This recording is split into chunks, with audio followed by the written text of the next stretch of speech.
Ouverte à 11 h, la 4e réunion du comité de haut niveau de l'Union africaine sur la Libye s'est achevée ce samedi après environ 9 heures d'échange entre le gouvernement de l'Union nationale de Fayez al-Sarraj, présenté comme l'homme fort de l'Est de la Libye, et le camp de Marshal Khalifa Haftar, réuni pour la première fois autour des membres de ce comité de l'Union africaine que préside le chef de l'État congolais Denis Sassou Nguesso.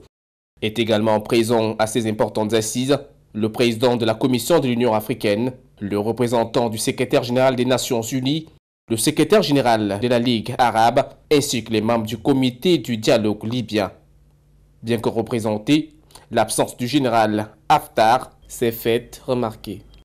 Comme lors des assises de janvier dernier, le comité de haut niveau de l'Union africaine sur la Libye écarte l'option d'intervention militaire dans ce pays déjà fragilisé par le conflit.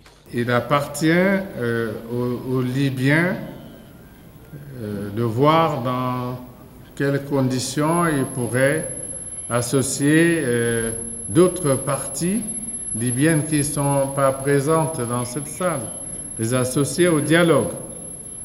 Nous disons toujours que le plus long voyage commence toujours par le premier pas. Et nous pensons que nous venons de poser là le premier pas et le dialogue va démarrer à partir de Brazzaville.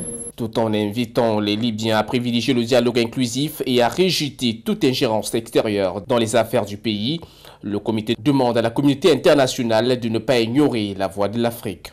Grâce aux efforts reconnus du comité de haut niveau de l'Union africaine, tout laisse croire que l'on s'achemine vers un triste épisode en Libye. La feuille de route de ce comité prévoit d'ailleurs la tenue à Addis Abeba d'un dialogue inclusif interlibyen en début de décembre de l'année en cours, et même le lancement et le suivi d'un processus électoral dès janvier 2018.